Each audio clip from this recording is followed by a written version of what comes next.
Hello, friends. Tonight, we embark on a journey that will take us to the edge of the earth, to a place where human solitude meets the unyielding force of the ocean. Imagine that you have become a lighthouse keeper, and your life is now an endless rhythm of tides that dissolves any familiar bustle. This isn't an adventure novel where you battle pirates, but rather a meditation where the only drama is an approaching storm. So before you settle in comfortably, take a moment to like the video and subscribe to the channel where together we journey to distant epics, not to experience adventures, but to find peace in the details of the past. But only if you truly enjoy what I do here. Write in the comments where you're listening from and what time it is for you. Now, dim the lights, perhaps turn on a fan to create soft background noise, and let's dive into today's journey together. You arrive at the island, and the air seems to smell different. Not just salt, but something much deeper. The scent of wet seaweed, minerals, and ancient stone that waves have been crashing against for millennia. This place isn't just land, but a part of the sea itself that has emerged from the depths. It feels as though the ground beneath your feet breathes in rhythm with the ocean.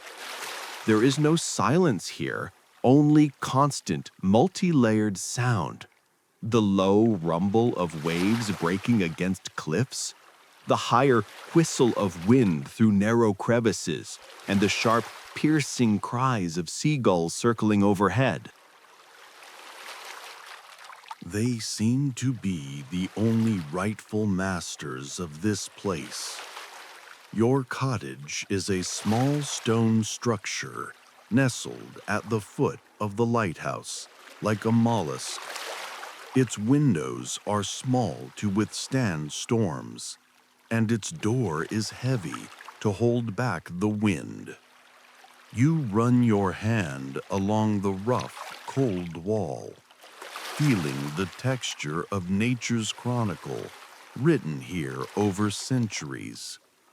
It's a well-known fact that lighthouses were often built on the most dangerous stretches of coastline, where underwater rocks and treacherous currents made navigation particularly risky. Indeed, it seems that everything here, from the steep cliffs to the raging waves, is just waiting for the next victim. But there are also less obvious wonders here. Sometimes, in the morning after a fierce storm, you find unusual gifts from the sea on the shore. Not just shells, but tiny, perfectly round pebbles with holes in the middle, so-called chicken gods, which, according to beliefs, protect from evil. Or you notice in the cracks of the rocks remnants of ancient tools that were cast ashore from wrecked ships that long ago became part of the seabed.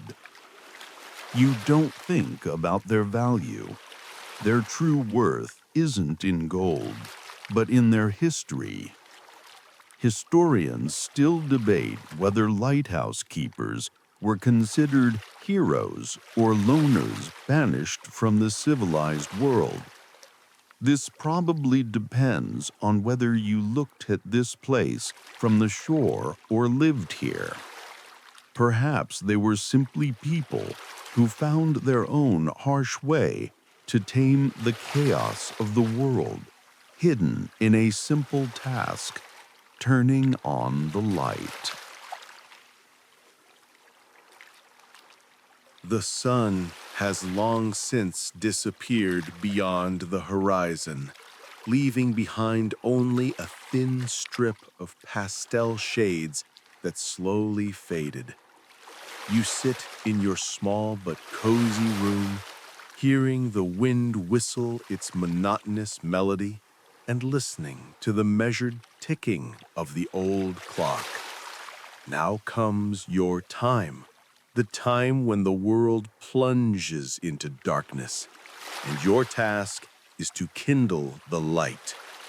You rise slowly, without haste. Your movements have become as measured as the tides. Each step on the creaking wooden stairs leading upward isn't just movement, but a kind of ritual.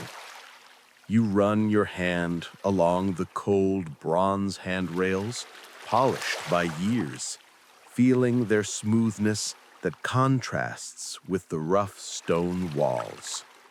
The air here, inside the lighthouse, smells different, a mixture of old wood, metal, oil, and perhaps a little history. The climb is long, and each turn of the spiral stairs reveals a new view of the dark, turbulent waters of the ocean through narrow slit windows.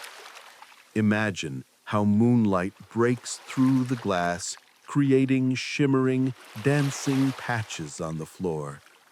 You climb higher and higher, and the roar of waves becomes less distinct, while the whistle of wind grows louder, as if it's trying to tell you some secret.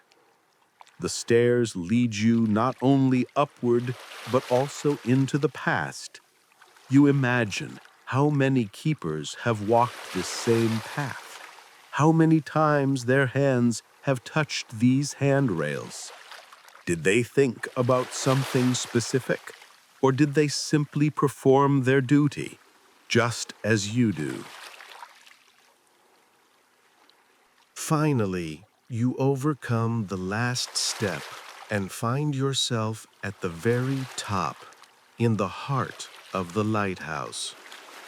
This is a small but magnificent room, completely occupied by an enormous Fresnel lens. It resembles a huge crystal assembled from hundreds of glass prisms that softly glisten in the last remaining light. You carefully touch its cold, perfectly smooth glass, feeling the complex engineering genius hidden in this construction. It's a well-known fact that Fresnel lenses significantly amplified light, making it visible for dozens of kilometers. And this became a true revolution in navigation. Thanks to this lens, an ordinary oil lamp could become a beam of hope in the night darkness. But there's also a lesser-known detail that only those who have seen it with their own eyes know. You notice how inside the lens, on its inner part, you can see engraved small, almost invisible symbols or initials of previous keepers. These are their tiny messages to the future, their way of leaving a trace in this changing world. Perhaps this was their form of expressing their loneliness, or simply a way to declare, "I was here." You touch these symbols, and for a moment you seem to feel a connection with the past, with people whose lives were as solitary as yours. Historians still debate whether being a lighthouse keeper was considered a prestigious profession requiring special resilience, or if it was an assignment for people who simply sought solitude. Sometimes you think that the answer to this question depends only on how you feel at this particular moment. Your task now is to light the lamp. This isn't simply turning on a light. It's a process that requires attention and patience. You prepare the wick, fill the tank with oil, and then, with a careful movement, ignite the flame. The flame flares up, at first weak and hesitant, but then, as you adjust the air supply, it becomes stronger and more stable. And then the light that is born inside passes through hundreds of prisms, refracting and amplifying to burst outward as a single, powerful beam. Now, with the lamp burning and the Fresnel lens seemingly come alive, you move to the most important part of your night shift, tending to this magnificent mechanism. This isn't just work. It's a conversation with a machine that is your only constant companion. You hear how the powerful but almost silent clockwork mechanism located below begins to slowly rotate the lens, forcing it to send its beam of light into the endless darkness. This is a rhythm that never stops. You stand there in the warm, illuminated room, watching how the light travels in a circle.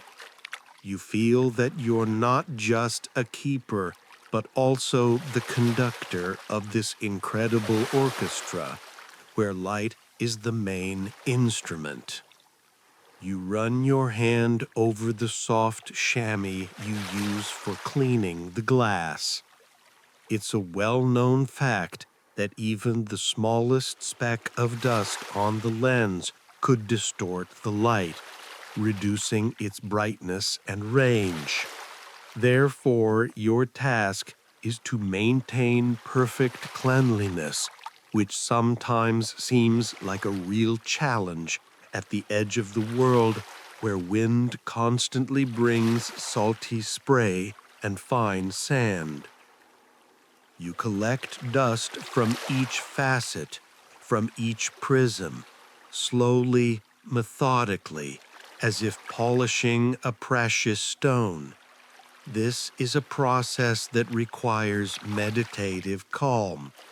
You're not simply cleaning glass, you are maintaining light, maintaining hope for those who wander in darkness. But there's another, lesser-known detail that you notice only now, having worked here for a long time. From time to time, when you look at the light reflecting from the prism, you see rainbow patterns in it that change depending on your angle of view. This is essentially the same effect as a rainbow that appears after rain, but here it's trapped in glass like an ancient secret. It reminds you that even in the most monotonous work, you can always find something beautiful and unexpected, something that belongs only to you. Historians still debate what guided the engineers who developed the lenses, only mathematics and physics, or also art, trying to make light not just functional, but also visually appealing. When you descend to check the clock mechanism and make sure it's working flawlessly, you hear how the wind strengthens and the waves become ever louder. Imagine that you're standing next to a huge, slow pendulum swaying back and forth. This is the heart of the lighthouse, and it beats evenly and calmly. In this moment, when you're surrounded only by the sounds of the elements and the mechanism, you feel not lonely, but rather like a unified part of a vast, endless story. You're a link in the chain of keepers who for centuries have maintained this fire, and their energy, their presence, seems to fill the walls of this old wise lighthouse. Night advances. And you enter that special, quiet part of the shift when everything around falls asleep. At this time, the lighthouse's beam becomes not just a ray, but the heart of the island, beating in rhythm with the sea waves. You sit in the small room beside the quietly rotating lens, watching as the beam cuts through the blackness of night. This is your time for contemplation. You are the sole witness to everything happening around you, the only eye that sees in the darkness. From time to time, you notice unusual visitors drawn to the light. It's a well-known fact that lighthouses are a dangerous trap for birds during migrations, which, disoriented by the light, can crash into the lens. This is the only somber but inevitable part of your work, reminding you of nature's cruelty. But there are other guests too. Sometimes you see a tiny but living creature, a night mouse that, as if enchanted, circles around the lamp. It isn't afraid. It simply wants to be closer to the light, to this island of warmth and life amid the cold, indifferent night. It becomes your silent companion. You also observe the silhouettes of ships passing by. This is their world, and you are merely part of it. You don't know where they're going or who sails on them, but you know they see your light. To them, you are a beacon, a symbol of safety, a landmark in the darkness. Hope that they won't lose their way. This sense of responsibility is what gives meaning to your solitude. Historians still debate what guided sailors when they saw lighthouse beams. Only pragmatic calculation, or also some deep, almost mystical feeling? Perhaps it was a combination of both. One time, watching the sea, you see something appear on the horizon that doesn't look like a ship at all. It's a large, dark silhouette moving slowly, and you can't understand what it is. Perhaps it's a whale swimming by, or maybe it's just the play of imagination created by moonlight. This is another unusual detail that makes your life here not so monotonous. Here at the edge of the world, reality and mysticism often intertwine, and you learn to accept this as given. All that remains is to watch as the mysterious silhouette slowly disappears.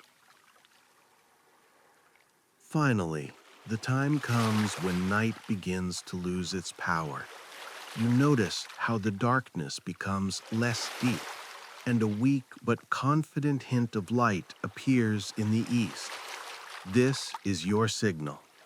Slowly but inexorably, the sky begins to change, transitioning from coal black to dark blue, then to pastel purple, and finally to gentle pink. Each shade appears unhurriedly, as if nature doesn't want you to miss a single moment.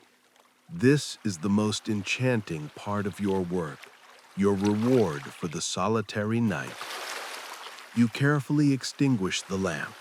The flame disappears, but the light continues to live in your memory. The lens mechanism gradually stops. The silence that follows seems almost deafening. The only sound you hear is the distant rumble of waves, returning you back to reality. You stand there, in the room that was the heart of your universe all night, and watch as the first rays of sun, those same rays you replaced with your light, illuminate the horizon. This is a feeling of deep peace and satisfaction. You feel that you've completed your work and completed it well. You are the last to see the night, and the first to greet the morning.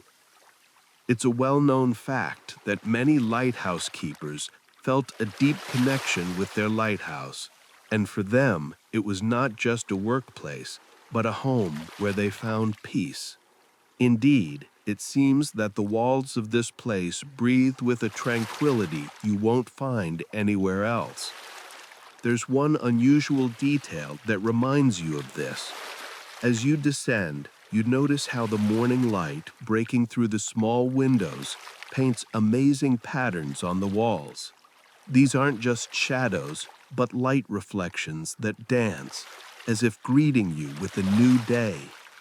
Historians still debate what guided lighthouse keepers when they wrote their diaries, only facts about weather and ships, or also their personal reflections on the meaning of life and solitude. Perhaps it was a combination of both. You exit the lighthouse and sit on a small stone near the entrance, watching as the dawn. The world around you comes alive, but this is different life, not like in the city. This is slow, measured life, where every sound, every movement has its meaning. You breathe in the fresh, salty air and feel how it fills you with peace. Today will be as calm and measured as all the previous days, but you know that again, when night comes, you'll be here to kindle the light. Now, as daylight has settled over the world again, and your night shift has come to an end, you can allow yourself to rest. Feel how your muscles relax after the long night.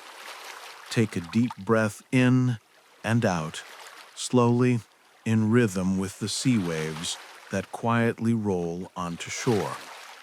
Feel how wave after wave they carry away with them all your thoughts, all your worries. Imagine that you're sitting on a warm stone, and the sun gently warms your face while a light sea breeze touches your skin. There's no hurry, no stress, only peace.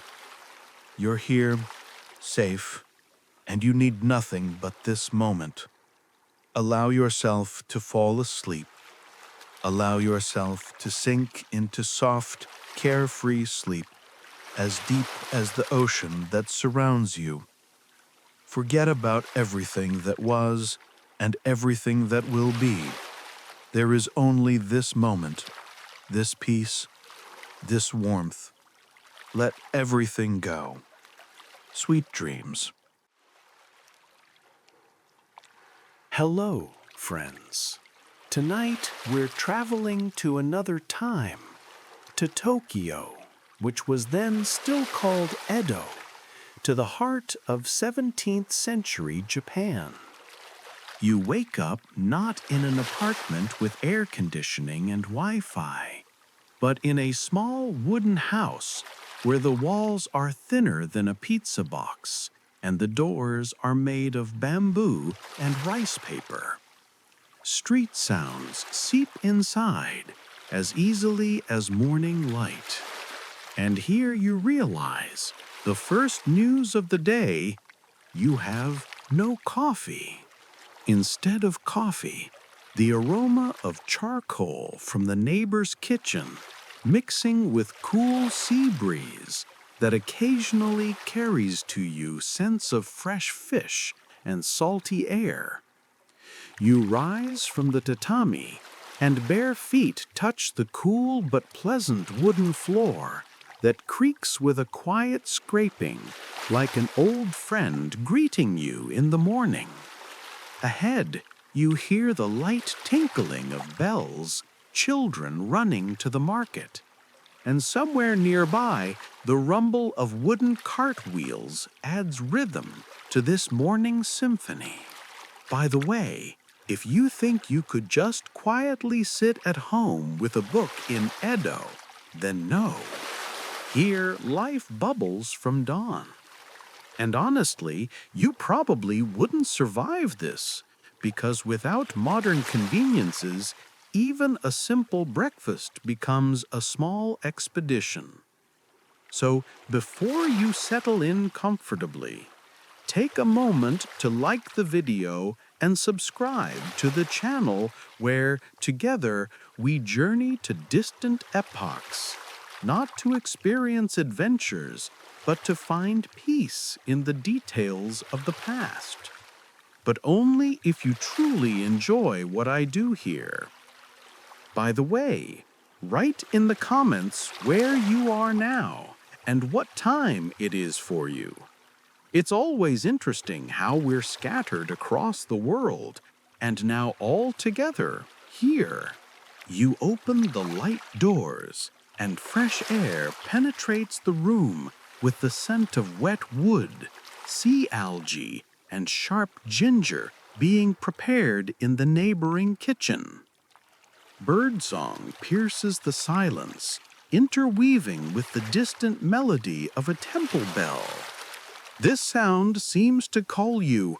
Life continues, and you are a part of it. The city is just waking up, but its pulse is felt in every breath. The streets are narrow, laid with wooden planks or uneven stone that creates a unique rhythm underfoot. Houses, densely pressed against each other, seem to eternally whisper their secrets. You see an elderly woman with a basket full of gleaming fresh fish. Her eyes, as if hardened by years, observe you with quiet curiosity. She offers you to choose the best fish, and you almost feel how its cold skin touches your palm. A small detail: Edo fishermen caught their prey using simple nets made of rice fiber and small boats that glided over water quietly like shadows. Your steps lead you deeper into the city, and you begin to notice that every sound, smell, and even the air here has its meaning. A little-known detail: due to the constant danger of fire, houses in many districts weren't simply built from wood, but used clay and rice paper, which, though not very strong, effectively extinguished flames, fire that could once turn the entire city to ash in one night.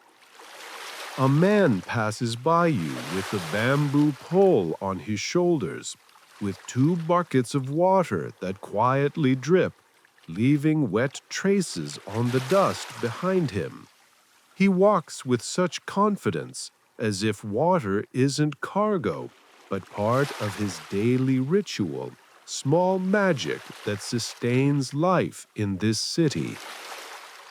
Somewhere far away, children's laughter is heard, lifting spirits and giving hope.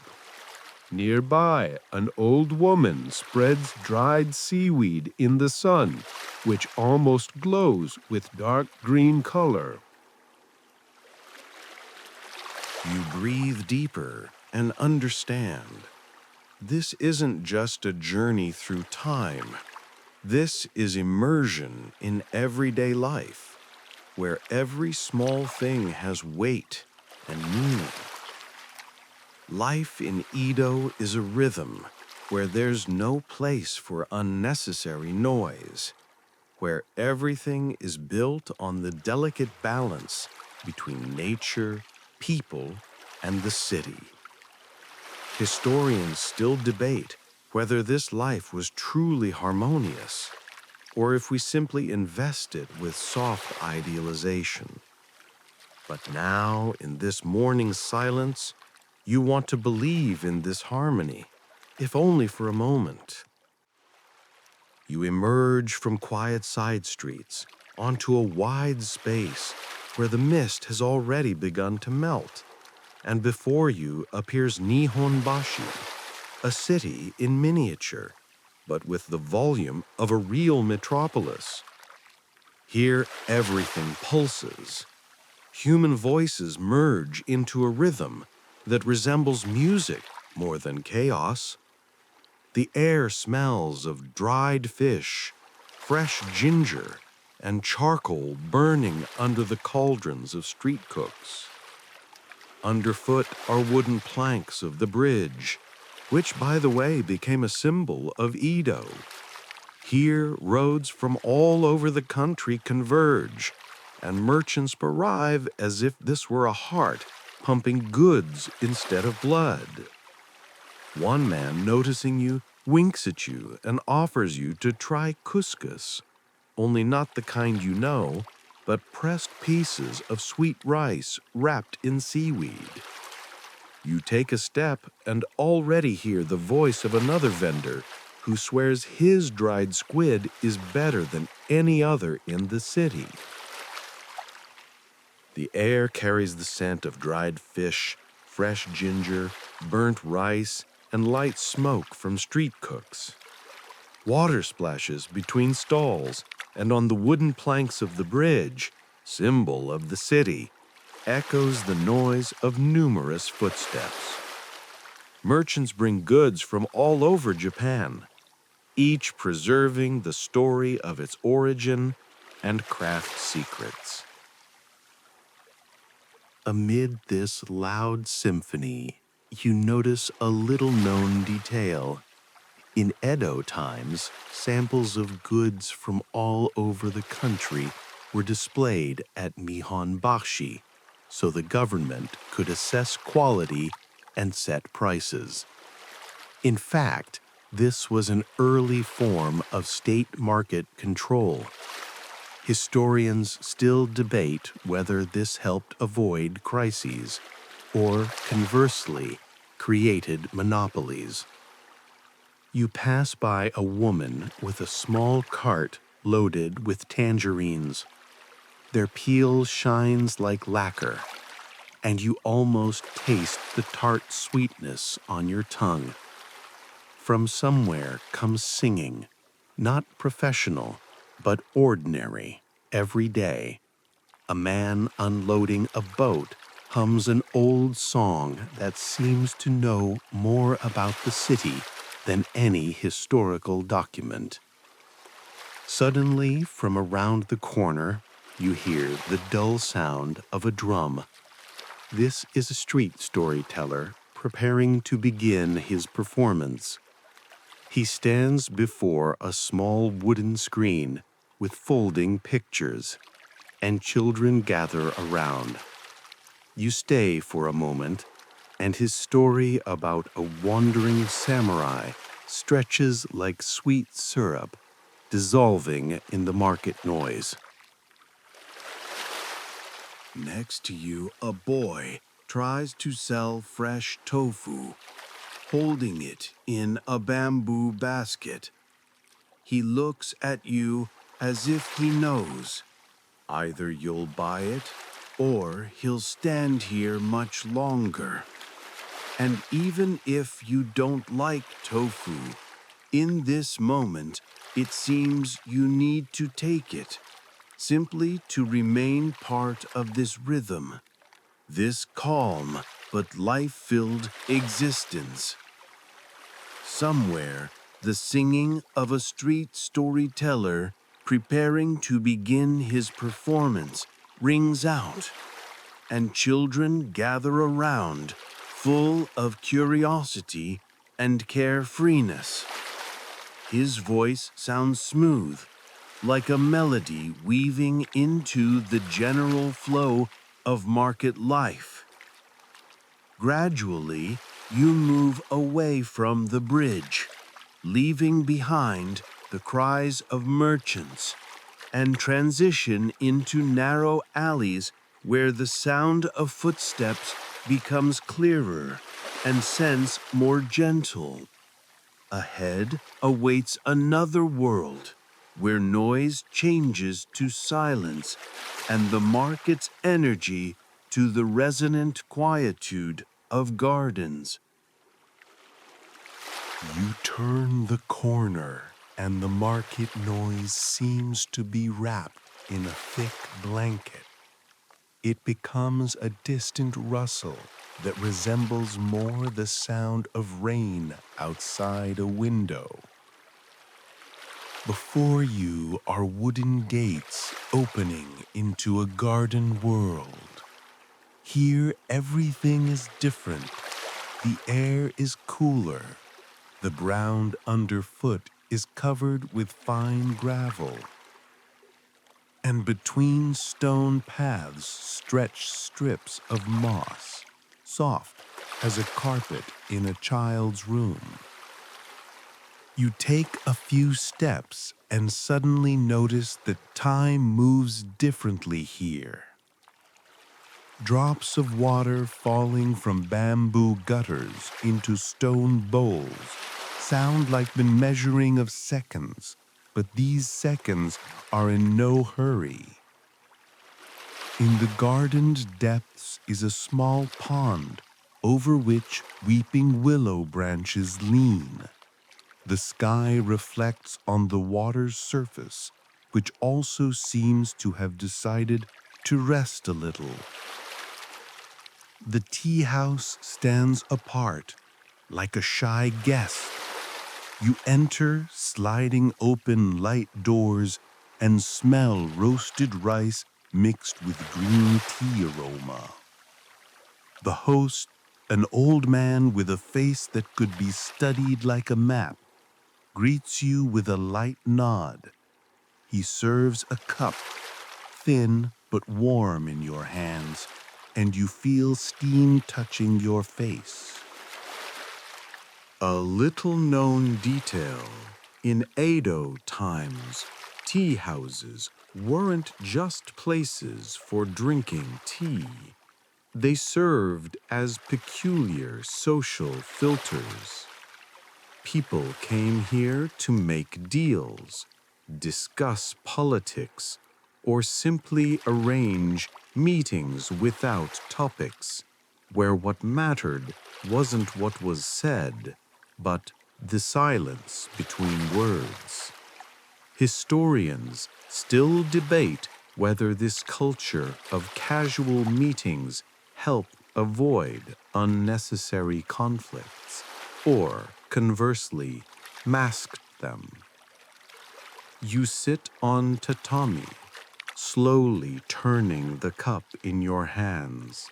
The tea's taste is rich, slightly bitter, but pleasant, like a melody that unfolds gradually. The host tells you the garden's story. Once only pines grew here, but one spring brought cherry seeds, and now every year the trees are covered with petals that fall into the pond, and the fish, according to him, became happier from this. You smile, and don't ask whether fish can truly feel happiness. Outside the window, wind touches bamboo, and it makes a quiet rustle resembling whispers. You catch yourself thinking that this sound could easily lull you to sleep if you allowed it. But beyond the garden awaits another world, a world of fires, lanterns, and shadows that still holds night's secrets within itself. You leave the garden, and the city greets you with new scents. Now the air mixes aromas of street snacks and sweet perfumes that seem to evaporate from dark alleyways. The sun sets, and paper lanterns begin to flare up one by one, as if someone is slowly lighting stars closer to Earth. You go where the hum draws you, to the night quarter of Yoshiwara, a place that everyone in Edo knew about, but not everyone admitted to visiting. Here the world looks different, Streets are narrow, but filled with light and movement. Musicians play shamisen, whose sound resembles the light tinkling of crystal. Women in luxurious kimono slowly pass by, their hairstyles held by dozens of pins, and every step seems part of a carefully rehearsed dance. Nearby, a vendor offers you sweet rice balls on a bamboo skewer, and you take one. It sticks to your fingers, leaving behind a light taste of honey. A little-known detail: Yoshiwara was originally created as a controlled entertainment zone to separate such places from the rest of the city and reduce chaos. Strict rules operated here. Even the clock was different. Nighttime was counted separately, as if the world beyond the walls didn't exist. Historians still discuss whether this was a method of control or, conversely, a form of sanctuary where everyone could be themselves. You pass by a large gate made of redwood. From inside comes laughter, the clinking of cups, and the smell of sake. One of the visitors, noticing you, jokes that in Yoshiwara you can lose not only money, but also your sense of time. You smile, and somewhat suspect he wasn't joking. Lanterns cast shadows on walls, and these shadows live their own life. They move like separate characters of the evening.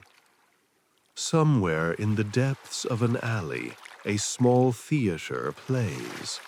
An actor in a white mask bows to viewers, and you hear two people nearby quietly discussing city news.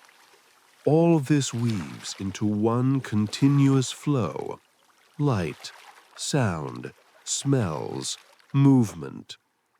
And you seem to float in it, not knowing exactly where, but certain you don't want to return yet. But night slowly comes to an end, and in the lantern light, barely noticeable shades of morning already appear. It's time to return to quieter streets, where the city will again dress itself in tranquility. You walk through quiet streets that yesterday were filled with light and noise, but now are wrapped in a light veil of silence.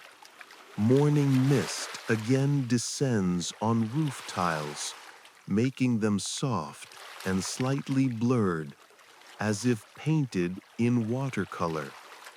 The air is filled with freshness, the scent of fire smoldering in stone, and freshly cooked rice beckoning from a distant kitchen. Somewhere on the river, boats slowly cut through water, leaving behind long waves that quietly rock the sky's reflection. You stand on the bridge, watching how the world awakens together with the city.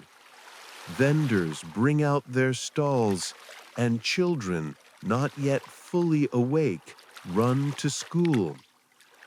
A little-known detail: in Edo, dawn was considered a special time. They said that was when the city's spirits were most active, and if you listened carefully, you could hear their whispers. Historians still can't unanimously say whether this was merely legend or echoes of ancient beliefs that survived the ages. You feel peace filling you, and even if you don't believe in spirits, you understand this city lives its own life. pulses with its own rhythm, and you are only for a moment part of its endless story. The streets quiet down, the sun rises higher, and the city transitions into its daytime rhythm, which seems distant from the tenderness of morning light. You slowly head home, feeling the warmth of wood under your fingers and the light breath of wind whispering old secrets. In this moment, you understand life in Edo was full of contrasts, from noisy markets to quiet gardens, from bright lanterns to dark alleys. But in this interweaving, there was always room for simple human tranquility. And though history has left many questions unanswered, today you gave yourself time to hear the city as it was and as it remains in our imagination. Now, as our quiet wandering through Edo comes to an end, let me help you slow your breathing and sink into peaceful sleep. Imagine how soft morning light seeps through the thin walls of your wooden house, enveloping you in a warm beam. A light breath of wind sways thin bamboo blinds, creating gentle rustling that echoes the rhythm of your heart. Your feet feel the coolness of smooth wooden floors, and the scent of freshly brewed tea fills the room, inviting you to forget all worries for a moment. Now silence surrounds you, not the silence that frightens, but the one that fills with safety and warmth. It's like a soft blanket that wraps around and allows you to relax, release all tensions. Each slow inhale and exhale is like a wave that gently embraces the shore, disappearing into the infinity of peace. Imagine how you lie on tatami, feeling pleasant coolness against your back and light tension in muscles that gradually dissolves. Distant city sounds become muffled, only soft crackling of fire and occasional quiet whispers of wind in bamboo. Your consciousness glides between memories of quiet gardens, noisy markets, lantern light, and the coziness of your home in Edo. Remember that this ancient world lives in every moment, in every breath, in every shadow, in every rustle, and now it gently tucks you into its tender rhythm, allowing you to forget everything unnecessary. Peace slowly descends, enveloping you, and gradually every sound becomes quieter, every breath deeper. Feel this moment. It's yours. It's endless and peaceful. Sweet dreams. Hello, friends. Tonight we're embarking on a journey that will make you thank fate for being born in the 21st century. Imagine a cold London morning in the 1880s, when fog envelops narrow streets and thick smoke from coal stoves rises from chimneys. You are a school child of the Victorian era, and your day will begin not with a smartphone alarm, but with a sharp bell that will pierce through the morning grayness like a funeral melody for your childhood. I warn you right away, you probably won't survive this, at least not your psyche. So before you settle in comfortably, take a moment to like the video and subscribe to the channel. where we journey together to distant eras, not to experience adventures, but to find peace in the details of the past, but only if you truly enjoy what I do here. In the comments, write where you're watching from and what time it is for you right now. Also share your thoughts on which historical era you'd like to explore next time. Perhaps medieval castles or life aboard 18th century ships. Now, dim the lights. Maybe turn on a fan to create soft background noise. And let's dive into today's journey together. You wake up on a hard mattress stuffed with straw, in a room where the windows are covered with a thin layer of ice from the inside. It's February 1884, and you're an 8-year-old child in a working-class district of London. Your first sensation is not cozy warmth, but piercing cold that seeps through the thin walls of the house. The air has a metallic taste from the smoking factories, mixed with the smell of dampness and something undefinably sour. Your parents are already up. Mother is preparing thin oat porridge, diluted with water to a consistency that resembles colored liquid more than real food. Father checks your appearance, whether your face is clean, whether your pants are torn. Not because he cares about your comfort, but because at school they punish untidiness painfully and publicly. You put on the only set of clothes you have, a rough shirt that scratches your skin, pants that were once brown but have now become the color of uncertainty, and boots whose soles are thinner than cardboard. Mother's ingenuity allowed her to patch the holes in your footwear with scraps of leather found near the cobbler's workshop. Breakfast is that same oats in water, perhaps with a small piece of lard if you're lucky. You eat quickly, not because it's tasty, but because cold food is even worse than warm. Milk is a luxury your family cannot afford more than once a week, and even then diluted with water by half. Outside the window it begins to dawn, and you hear familiar sounds. The clatter of hooves on cobblestones, the creak of heavy cartwheels, the first cries of merchants.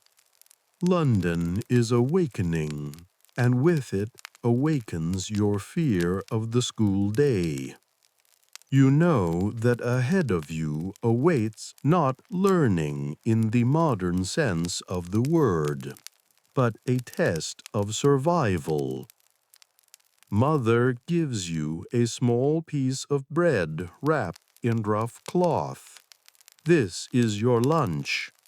Sometimes, if you're very lucky, there will be a thin layer of margarine or even jam.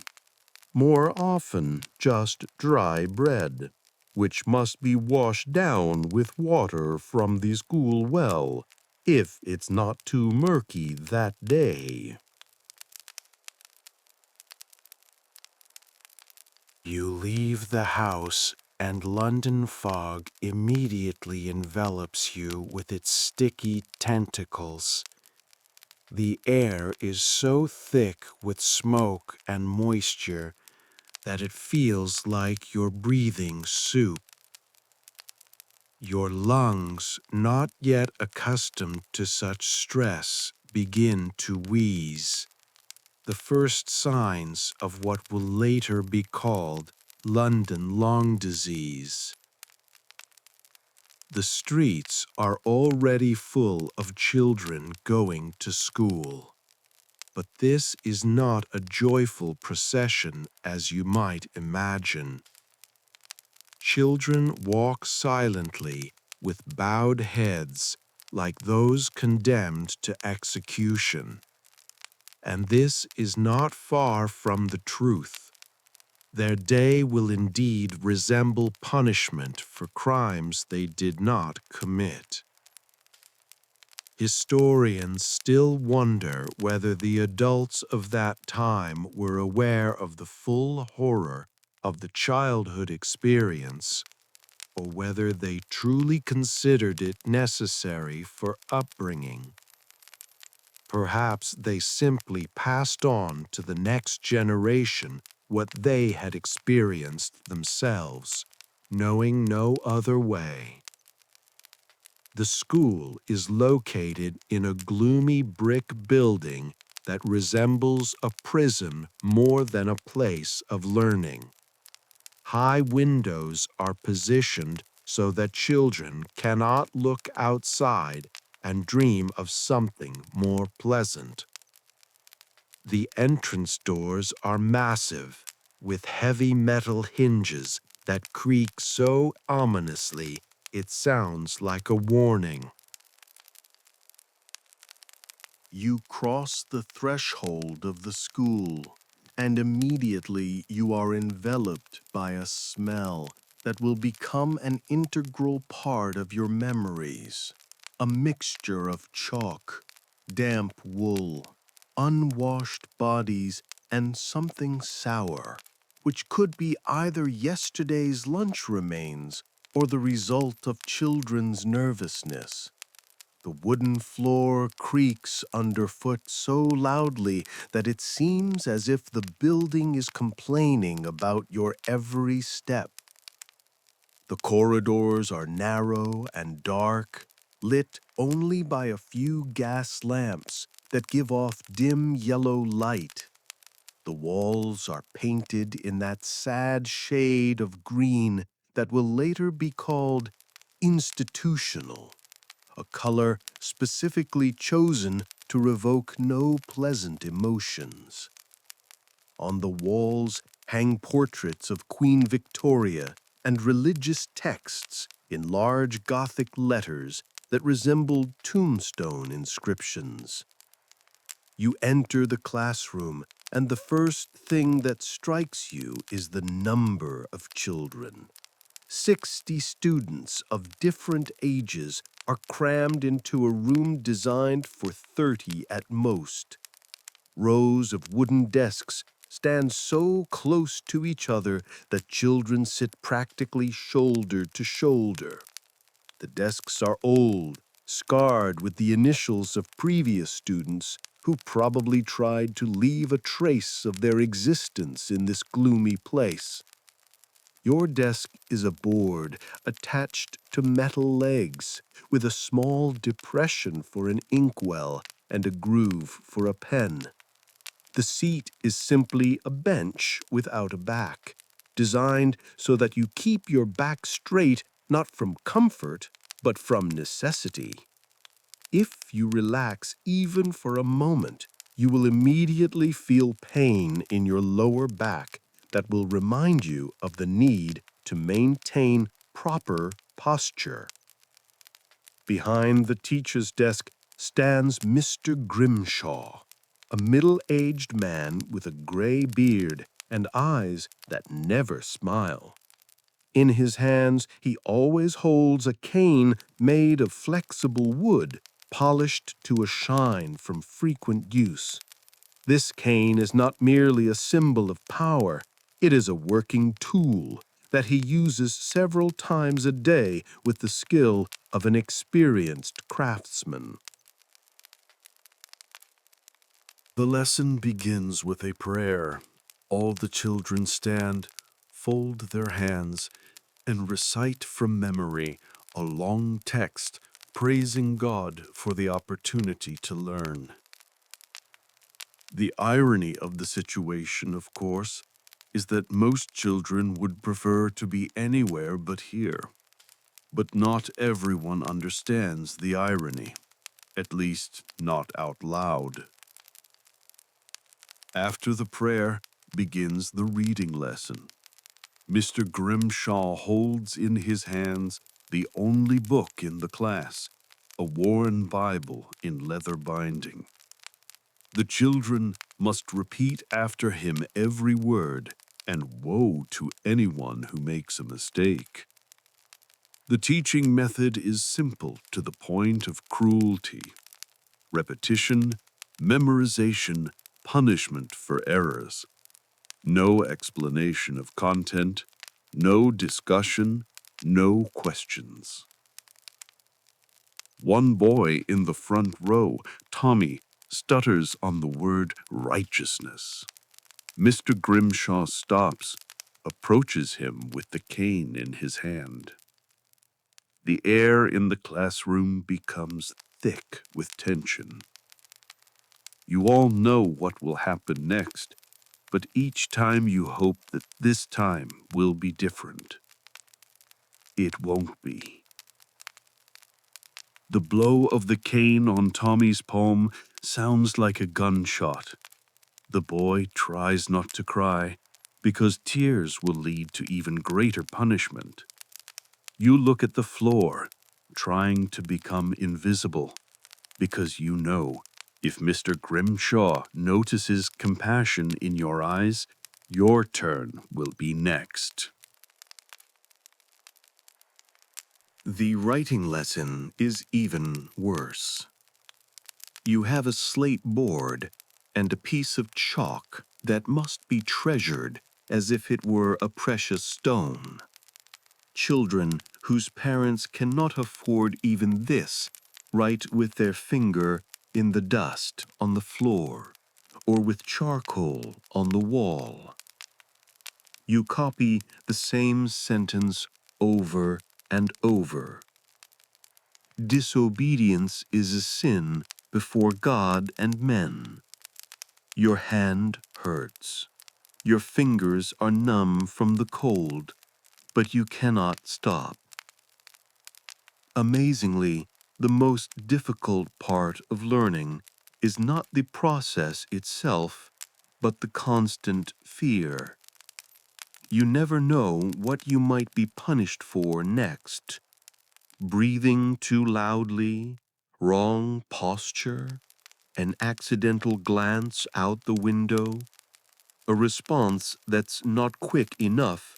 All of this can become grounds for a painful blow from the cane. One girl, Mary, has the misfortune to sneeze during the arithmetic lesson. Mr. Grimshaw regards this as a breach of discipline. Sick children should not interfere with the learning of healthy ones, he declares, forcing her to stand in the corner facing the wall for the rest of the day. The fact that the child might actually be ill and need help is not considered in this educational system.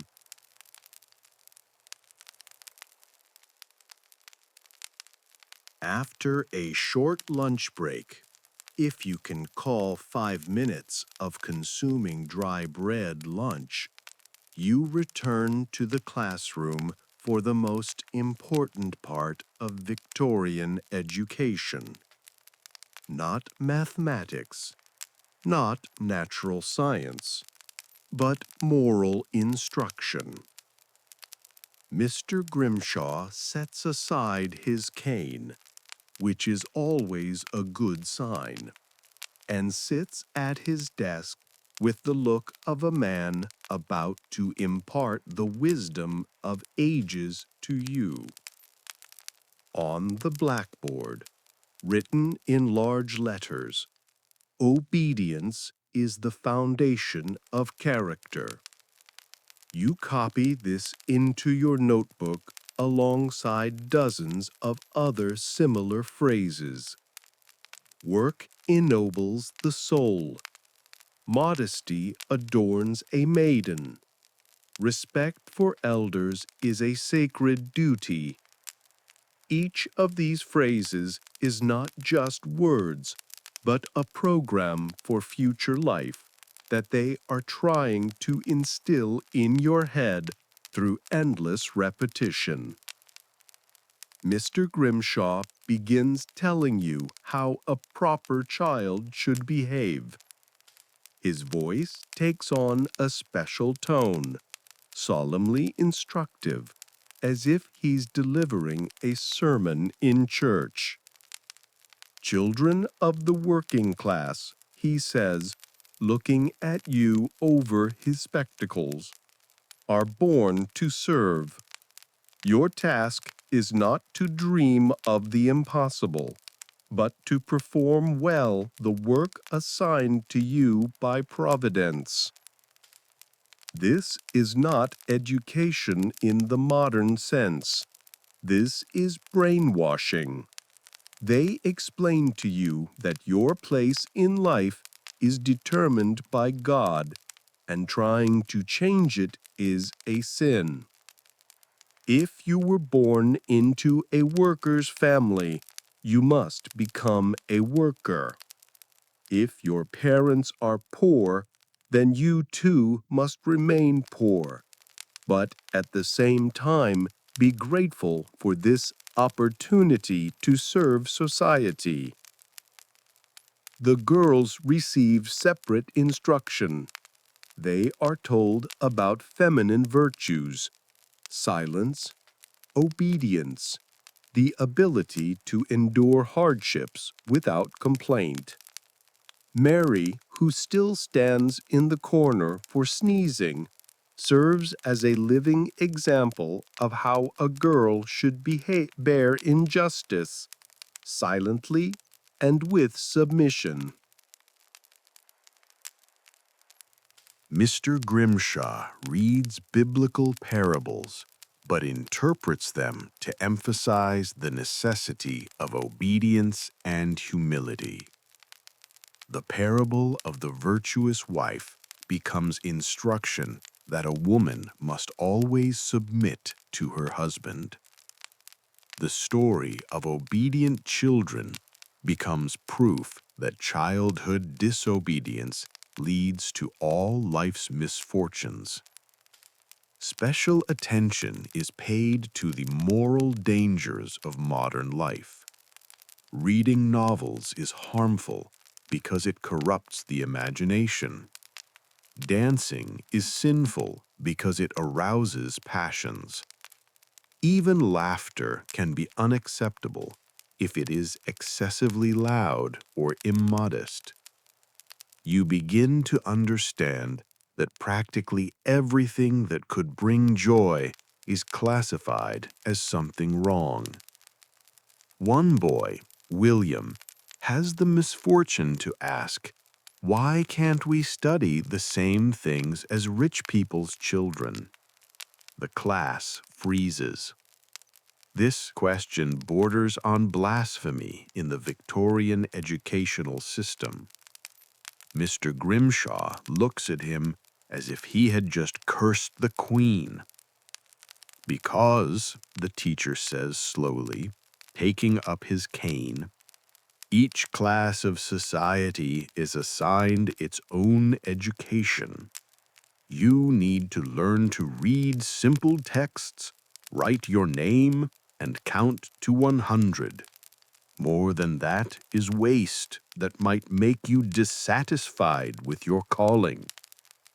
The blow of the cane on the desk sounds like punctuation to this sentence.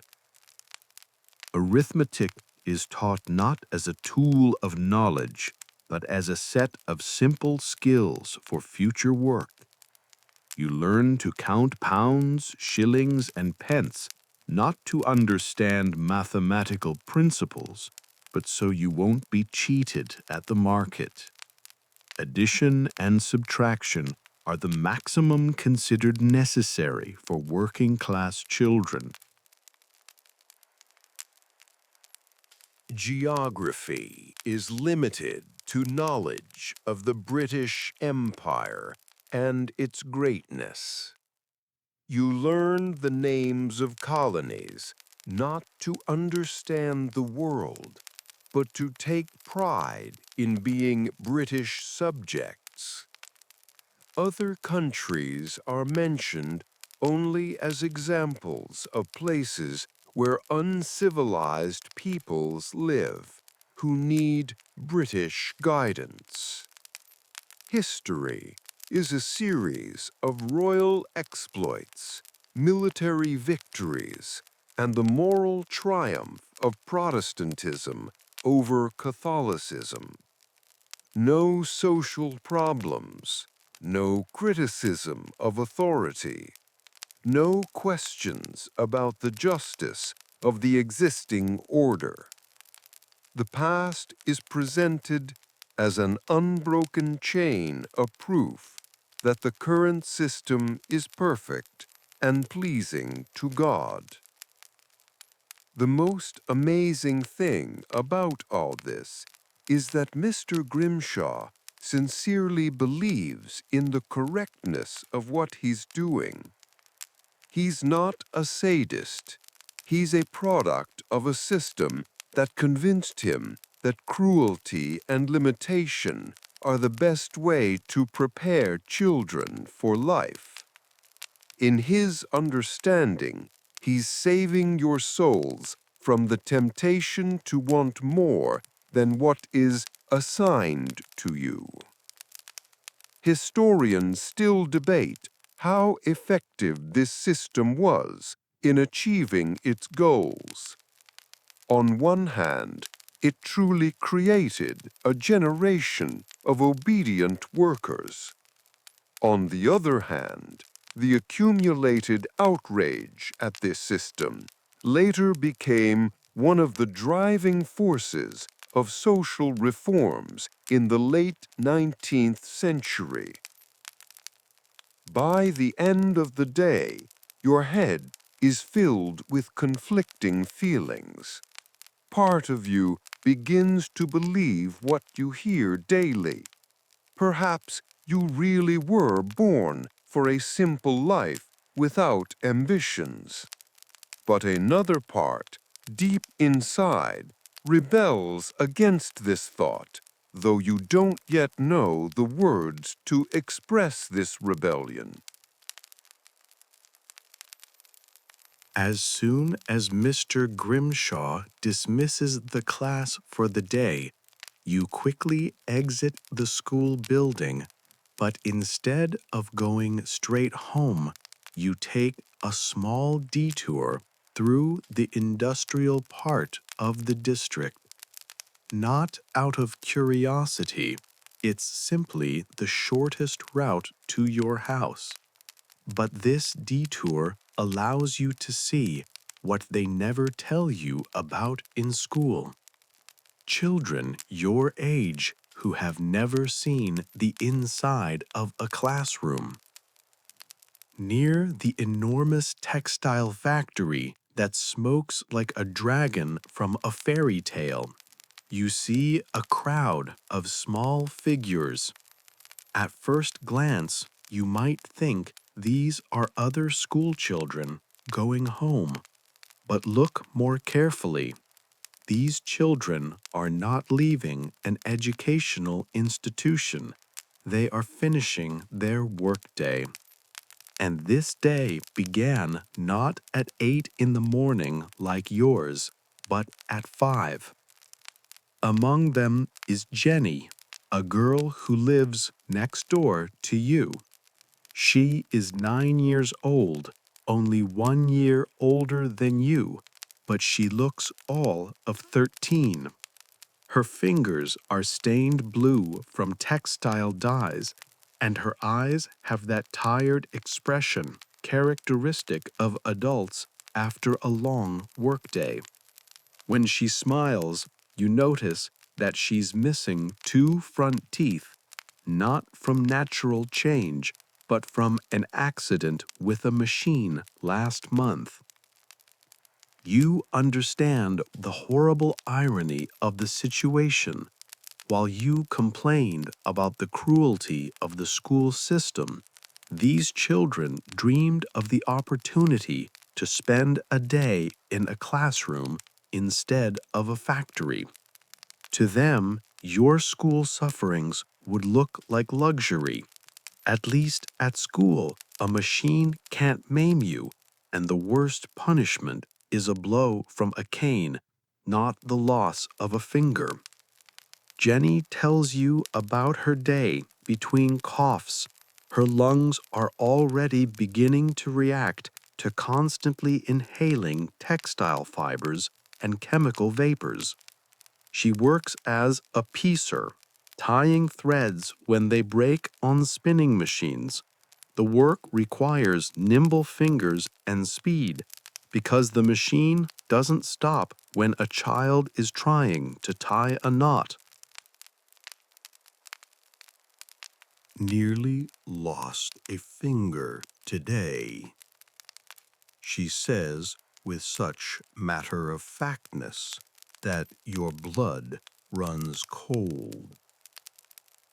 The overseer was shouting that I was working too slowly, so I hurried and my hand got too close to the mechanism. She shows a bruise on her wrist, not from a cane blow, but from a metal machine part. You learn that Jenny earns 3 shillings a week. This might seem like money for a child, but in reality, it's less than an adult worker earns in one day. And this money doesn't go to sweets or toys. It's critically necessary for the survival of her family of 5. Near the metallurgical factory, you meet Tom, a 13-year-old boy who works as a trapper in a coal mine. His job consists of sitting in darkness for up to 12 hours a day, opening and closing ventilation doors for coal carts. Imagine an entire day in complete darkness, underground, where the only sound is the squeak of wheels and distant pickaxe strikes. Tom tells you about his life without any self-pity. For him, this is simply reality. The first weeks I cried from fear, he confesses. But now I'm used to it. The main thing is not to fall asleep, because if you miss a cart, the overseer might knock your teeth out. His face is covered with coal dust so densely it seems he's wearing a black mask. The worst thing is that these children don't regard their situation as a tragedy. For them, this is a normal way of life. They don't know that in other countries, children their age play games and learn to read interesting books. Their world is limited to the factory, home, and the road between them. Working girls face additional dangers. Elizabeth, a 14-year-old worker at a match factory, shows you her jaw. It's strangely swollen on one side, and her teeth have an unhealthy yellow tint. Phossy jaw, she explains, as if discussing the weather. This is an occupational disease of match factory workers caused by constant contact with white phosphorus. Historians have calculated that in the early 1880s, more than 500,000 children under 14 were working in Great Britain. This doesn't include those who worked on farms or helped parents in home industries. In fact, a working child was the norm, and a child in school was the exception. Legislation existed, but it was rarely enforced. The Factory Act of 1833 limited children's workdays to 9 hours, but factory owners easily found ways to circumvent these restrictions. Children's ages were often falsified, documents were lost, and inspectors were warned in advance about checks. You walk home with a heavy feeling in your chest. Your school sufferings suddenly seem not so terrible compared to the lives of your peers in factories. Mr. Grimshaw and his cane are minor inconveniences compared to the real danger of losing an arm or leg to industrial equipment. But the saddest realization comes later, when you lie in your bed. The educational system that seems so cruel to you is actually a privilege available to few. Most children your age don't even have the opportunity to complain about school. They are too busy surviving in an adult world that has left no place for their childhood. The next morning begins with a familiar ritual, the morning check of the school toilet. Only calling it a toilet is a stretch of the imagination.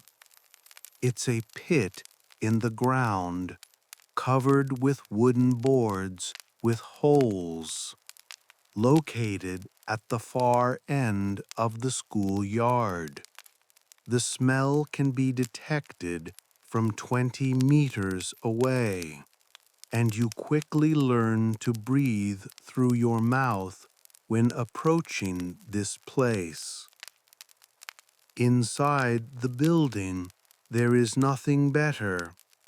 The wash basins are simply wooden troughs with cold water that's changed once a week if you're lucky. Soap is a luxury the school cannot afford. Children wash their hands, if they wash them at all, with cold water that, by the end of the day, takes on a dubious brown color from the dirt of previous users. Your school lunch, that same piece of dry bread wrapped in cloth, seems like a royal banquet compared to what children from the poorest families eat. Little Charlie from the back row has nothing at all. His father lost his job last week, and his mother is sick. Charlie tries to hide his hunger, but you see how he swallows saliva when looking at your bread. Mr. Grimshaw, of course, knows about Charlie's situation, but his approach to the problem of starving children is purely Victorian. Hunger develops character, and teaches appreciation of God's providence. That is, if a child is hungry, it's part of the divine plan, and one should not interfere. During lunch, you share your bread with Charlie, and this decision almost costs you a blow from the cane. Children's tendencies towards excessive generosity, proclaims Mr. Grimshaw, can lead to corruption of character. In the Victorian system, even kindness can be wrong if it's not sanctioned by authority. Drinking water at school is a separate topic of horror. It comes from a well in the yard, the same yard where the toilet is located. No one makes the connection between these two facts, though children regularly fall ill with intestinal disorders. The water isn't boiled or filtered. It's simply drawn from the well and drunk. When the well water runs out, which happens often, children drink from the rain barrel. This water has a greenish tint and floats with leaves, insects, and other dubious inclusions. But thirst is stronger than disgust, especially on hot days.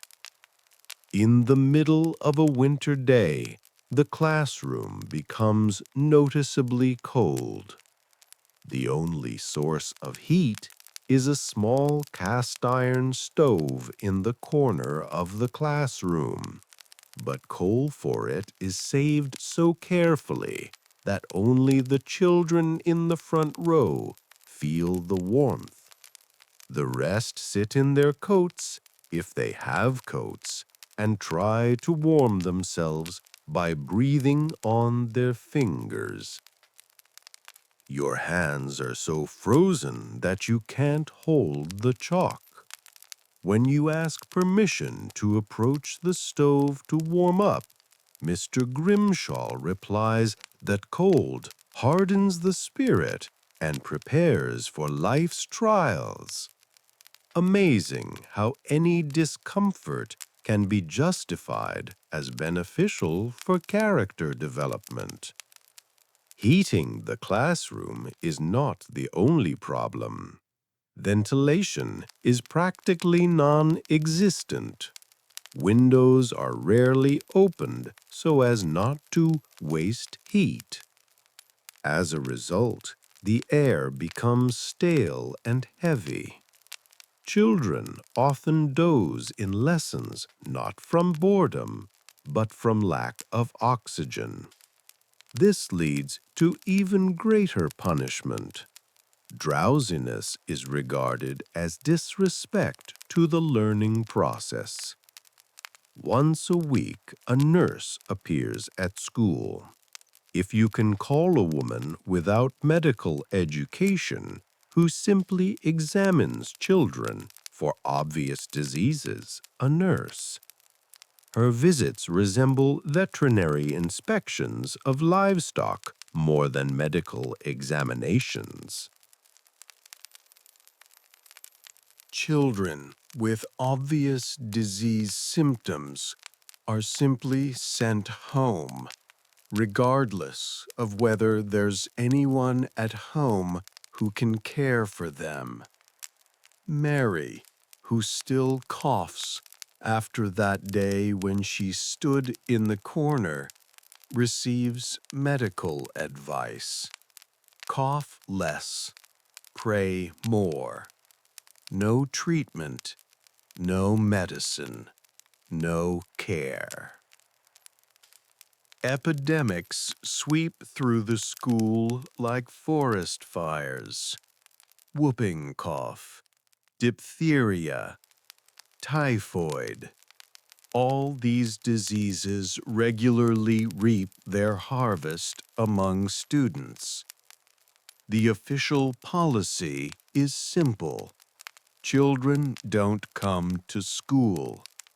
But since many parents cannot afford to lose earnings to care for a sick child, infectious children still come to classes.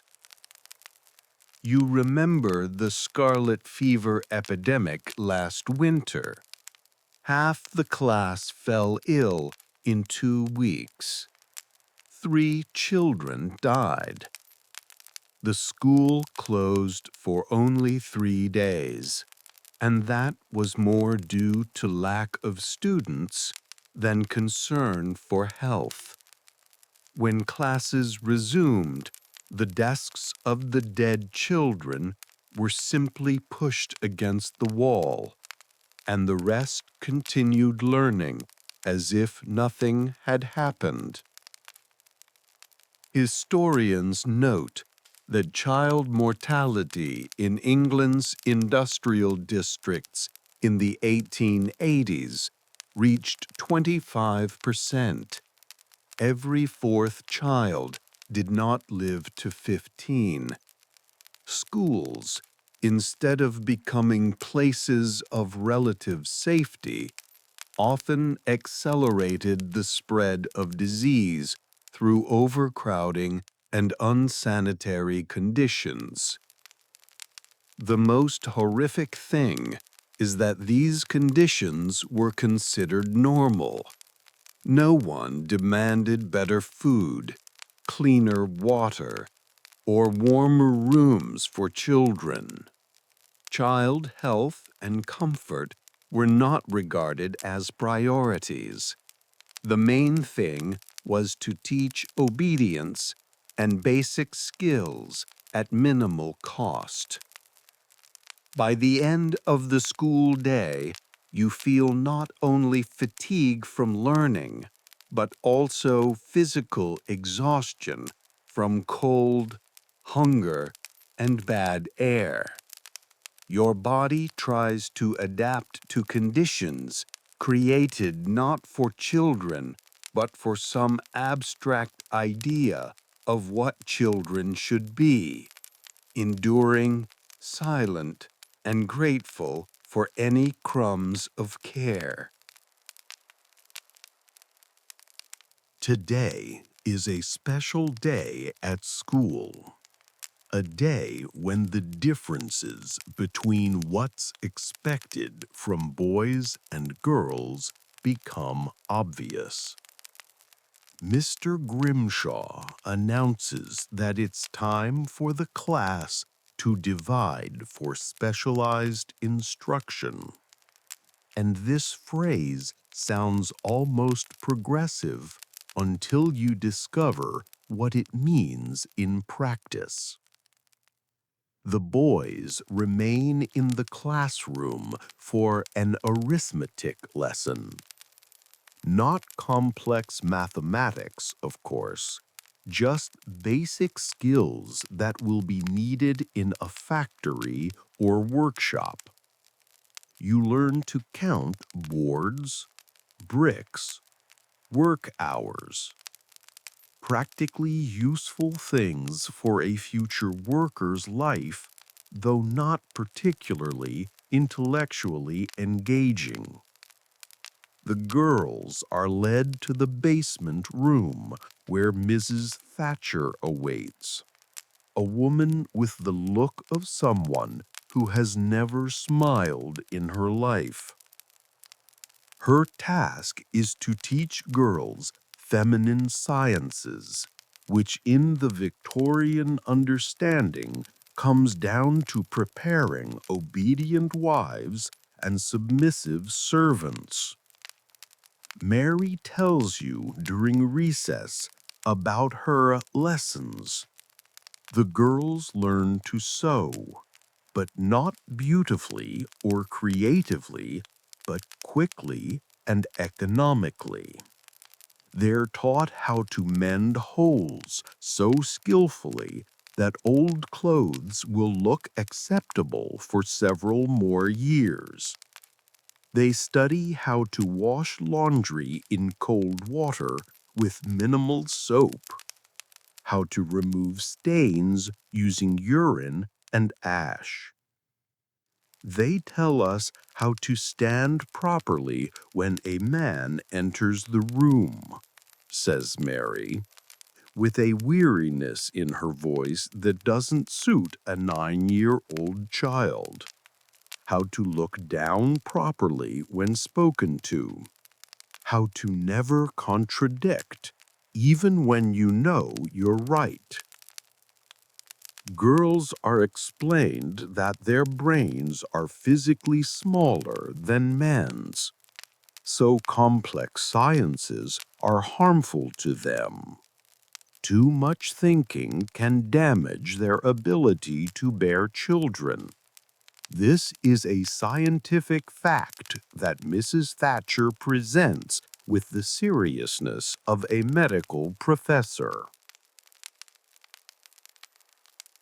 During domestic economy lessons, girls learn to cook food from minimal ingredients, not because it's interesting or useful, but because in the future they'll have to feed families on very modest budgets. They study how to make soup from potato peels and bones, how to bake bread when there is not enough money for flour. The most heartbreaking thing is that girls are forbidden even to dream of something else. When young Elizabeth says she would like to learn to read the same books as boys, Mrs. Thatcher reacts as if the child had just cursed God. A girl who dreams of wrong things, she proclaims, will become an unhappy wife and a bad mother. Boys also have their limitations, but they are less rigid. You're taught that men must be strong, silent, and responsible. Emotions are weakness. Tears are shame. Tenderness is a dangerous trait that can make you womanish. Expression of feelings is permissible only in the form of anger or stern justice. When Tommy, the same boy who is often beaten with the cane, cries after another punishment, Mr. Grimshaw uses this as a teaching moment. Look at this boy, he tells the class. Tears make a man weak. In adult life, no one will pity a crybaby. Career possibilities for boys and girls are viewed as completely different worlds. Boys are told about workshops, factories, possibly clerk work if they're very lucky. Girls are prepared for three main options: marriage, work as a servant, or labor in a textile factory until marriage. Amazingly, even physical education is different. Boys march in the yard, do simple exercises meant to prepare them for possible military service. Girls study graceful walking and proper posture that would emphasize their femininity and modesty. Mrs. Thatcher regularly reminds girls about the natural dangers of feminine nature. Too much reading leads to corruption of imagination. Laughter can be unacceptably loud. Even fast walking can be regarded as unfeminine behavior. Historians note that this difference in education had long-term consequences for British society. Women deprived of access to full education remained economically dependent on men for decades.